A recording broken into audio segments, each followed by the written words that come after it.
iHeart SEC. I'm your host, Joe Bombo. Make sure you follow us on all social medias at Bombo ENT Group. Make sure you hit the like button, subscribe, leave your comments. This is going to be a dicey one, guys. So just stay aboard and ride with me. So the season's almost over. We're down to a couple weeks, and some teams' season's been done for a while. And one of the main factors going into the offseason, we all know you Gators fans, you want Lane Kiffin in the swamp. So you're hoping Lane Kiffin comes, but what if he decides to stay in Ole Miss? How if he doesn't come? What is your contingency plan? Is it Alec Golish?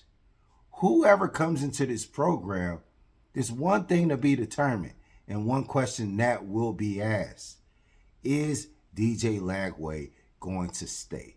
Your 5-star quarterback when he came into the program, will he remain in the program, or will you be looking for a new signal caller? If he decides to stay, one thing's for sure, he's going to have to retool his mechanics.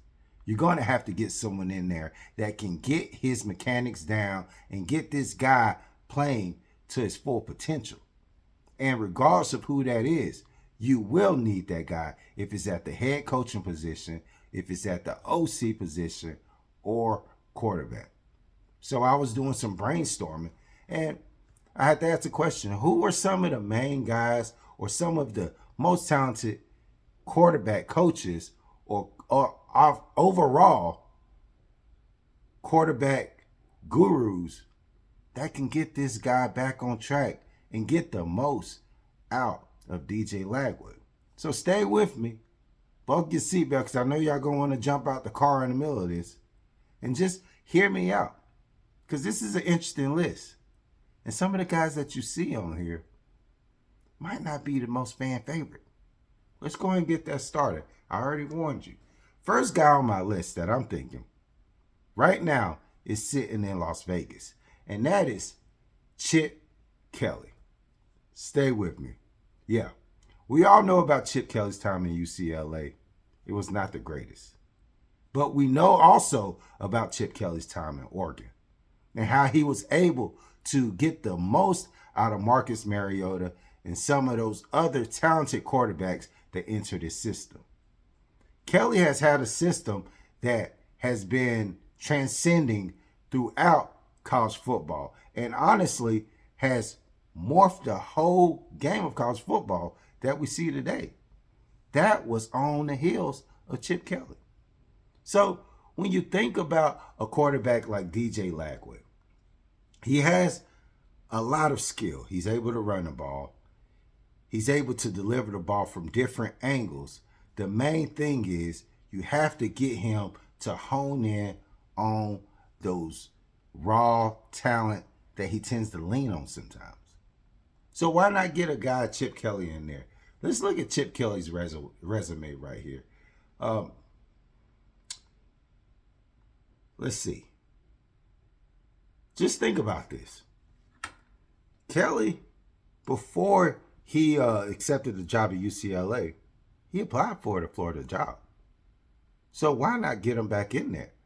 If not as a head coach, because he does have head coaching potential, why not an OC? And y'all know you're going to say, when he was at UCLA, that team was trash. Of course, the team sucked. The team was not great at all. Let's not mistake that for all. But UCLA is not Florida.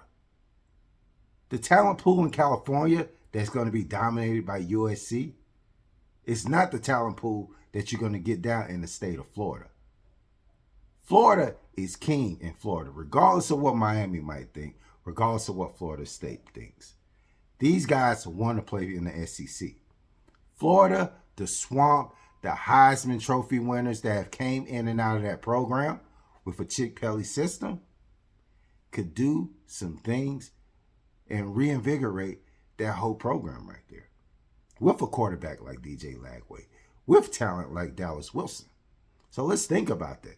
And this guy has had the track record. I mean, he's coached some of the most elite guys and has brought some of these guys up to the NFL level. Just last year, he was in Ohio State And you know what happened with Ohio State. They won a natty. So to say he can't get it done at this day and age, I would question your football acumen of that. So let's go on to coach number 2. Phil Longo. Yes, he's down there in Wisconsin with Luke Fickell. And Luke Fickell,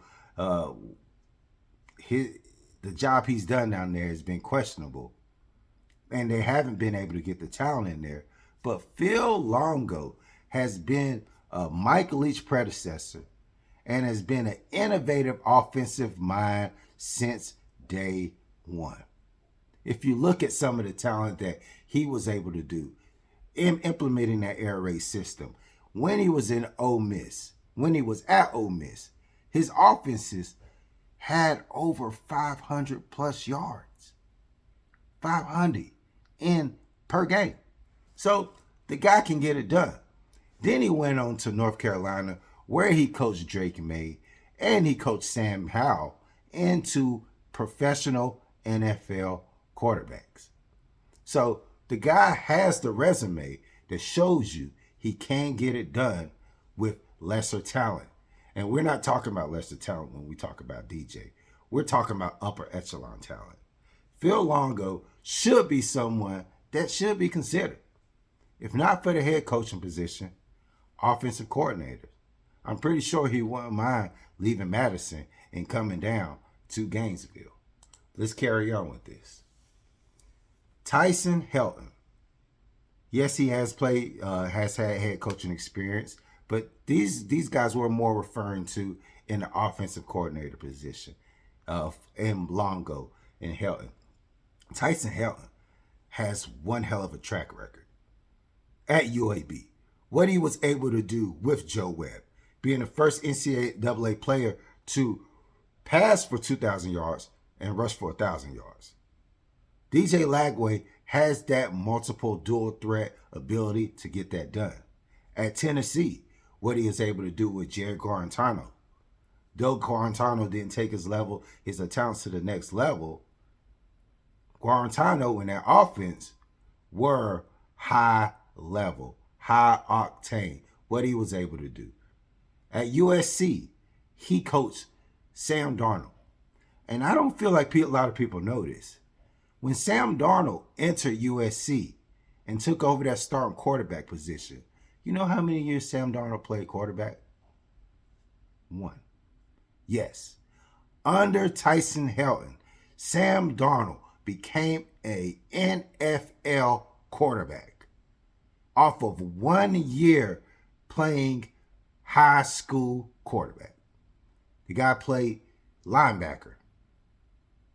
Tyson Helton was able to take that raw talent and grow him into the guy we see today, who's being considered as a possible MVP candidate. So you can say what you want, but when we're talking about quarterback talent and when we're talking about developing quarterbacks, stick with me. Tyson Helton has what it takes to get it done. And to get him in Gainesville should be something that should be considered. My fourth and final coach, offensive coordinator that I think the Gators should consider, and arguably, if they're going to consider him for any position, it should be the head coaching position. And he was just let go a couple days ago.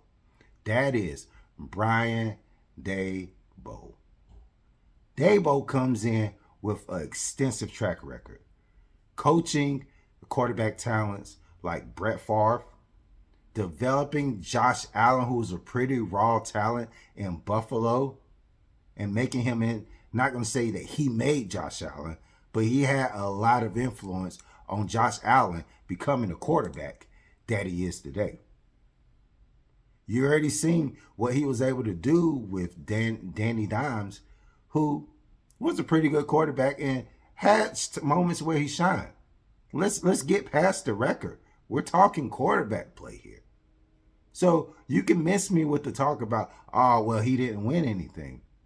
This is a guy that under Nick Saban, his first year, I believe he was an offensive quality coach, or something of that relevance where he handled the offensive end.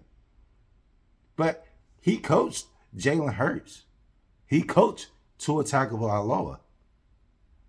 This is the talent that this guy has been around, that's helped cultivate.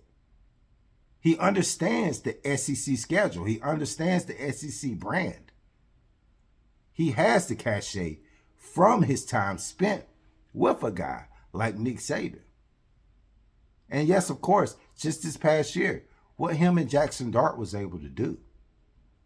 Brian Daboll might be a dark horse consideration that I haven't heard anyone talking about. If he's willing to come back to the NCAA, well, that's questionable. But why wouldn't he? He has full reign over a program.